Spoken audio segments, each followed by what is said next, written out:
इस आधुनिक संसार में अमेरिका अन्य उभरती अर्थव्यवस्थाओं के साथ किस प्रकार का व्यवहार करता है, आज आपको बताते हैं। वह अपने आर्थिक हित के लिए युद्ध करता है। मीडिया बुद्धिजीवी वर्गों से राष्ट्र और नेताओं को बदनाम करता है। आज एक ऐसे नेता की बात होगी जिसे विश्व के अधिकतर लोग तानाशाह मानते हैं, जिसे नोबेल पुरस्कार मिलना चाहिए था लेकिन मिली मौत। दुर्भाग्य यह है कि लोग उसे अपराधी समझते हैं। लीबिया सहारा मरुस्थल से लगा अफ्रीकी देश है। वहाँ 80% जमीन रेगिस्तान है। केवल 10% भूमि ऐसी है कि लोग रह सकते हैं। देश के अधिकतर हिस्से ऐसे हैं जहाँ 20 वर्ष से एक बूंद पानी नहीं गिरा। जब दुनिया में तेल की खोज हुई, हर देश में तेल की खोज होने लगी। लीबिया में तेल की जगह जो मिला वह आश्चर्य में डालने वाला था। रेगिस्तान में 500 मीटर नीचे पानी की मोटी परत मिली। इस मोटाई की कहीं कहीं इस 700 मीटर की थी। विशेषज्ञों की राय में यह इतना पानी है कि 2 से 3 हजार वर्ष तक लीबिया को पानी दे सकता है। जिस देश का 90% हिस्सा रेगिस्तान हो, उसके लिए इसकी अहमियत समझी जा सकती है, लेकिन इस पानी को निकालना, उसको अन्य भागों में भेजना भागीरथ तपस्या से कम नहीं था। 1960 में इस काम में जो धन की आवश्यकता थी वह 25 अरब डॉलर थी। आज की दृष्टि से देखें तो 100 अरब डॉलर के ऊपर होगी। इस परियोजना में विचार छोड़ दिया गया, लेकिन जब कर्नल गद्दाफी राष्ट्रपति बने तो उन्होंने इस कार्य को शुरू किया। पश्चिमी देश गद्दाफी के विरोधी थे। IMF और वर्ल्ड बैंक किसी ने लीबिया को इस कार्य के लिए कर्ज नहीं दिया। गद्दाफी ने अपने ही राष्ट्र से व्यवस्था करके इस असंभव परियोजना को आगे बढ़ाया। दक्षिण कोरिया के इंजीनियर इसमें मदद किए। बाद में यूनेस्को ने भी इंजीनियरों को प्रशिक्षण दिया।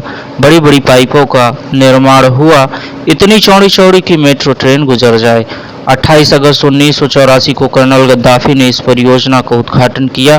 500 मीटर गहरे 1500 कुओं का निर्माण हुआ, जो 4000 किलोमीटर लंबी लाइन से पानी ले जाती थी।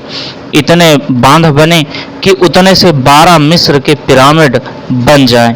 इससे बने हुए कुएं अंतरिक्ष यात्री भी देख सकते थे। 33 अरब डॉलर गद्दाफी ने खर्च किए। पूरे अफ्रीका को हरा भरा होने की उम्मीद जग गई। 2008 में गिनीज बुक ने इस परियोजना को सबसे बड़ी परियोजना के रूप में सम्मिलित किया। लीबिया के बड़े बड़े शहरों त्रिपोली, बेंगाजी में पानी पहुंचने से लोग खुशी से पागल हो गए। 13,000 हेक्टेयर जमीन में सिंचाई होने लगी। लेकिन 2011 में अमेरिका नाटो गद्दाफी के विरुद्ध दुष्प्रचार करके हमला कर दिया। आश्चर्य की बात यह है कि उन्होंने सबसे अधिक बम इसी परियोजना पर गिराए, जिससे यह 25% से अधिक ध्वस्त हो गई। अफ्रीका के लिए वरदान को पश्चिमी देशों ने ऐसे खंडहर में बदला देखा जा सकता है। अब तड़पते अफ्रीका को बोतल का पानी बेचेंगे।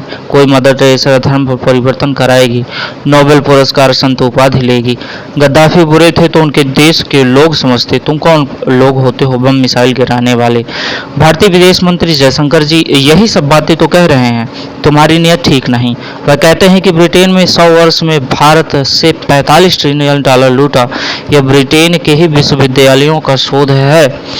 भारत 75 साल में 5 ट्रिलियन डॉलर की अर्थव्यवस्था नहीं बन पाया, तो आप समझ सकते हैं कितना लूटा होगा।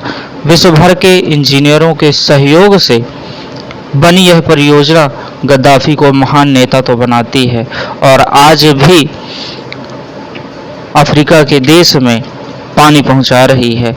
लेकिन दुख की बात तो यह है कि इसका बहुत सारा हिस्सा आज भी क्षतिग्रस्त हो चुका है, जिसकी भरपाई नहीं की जा सकती। लेकिन जितना भी बचा हुआ है उतने में लीबिया और अफ्रीका के अन्य क्षेत्रों में पानी पहुंच रहा है और वहां के जनमानस की प्यास को बुझा रहा है तथा वहां अन्य ज़रूरतों को पूरा करता है।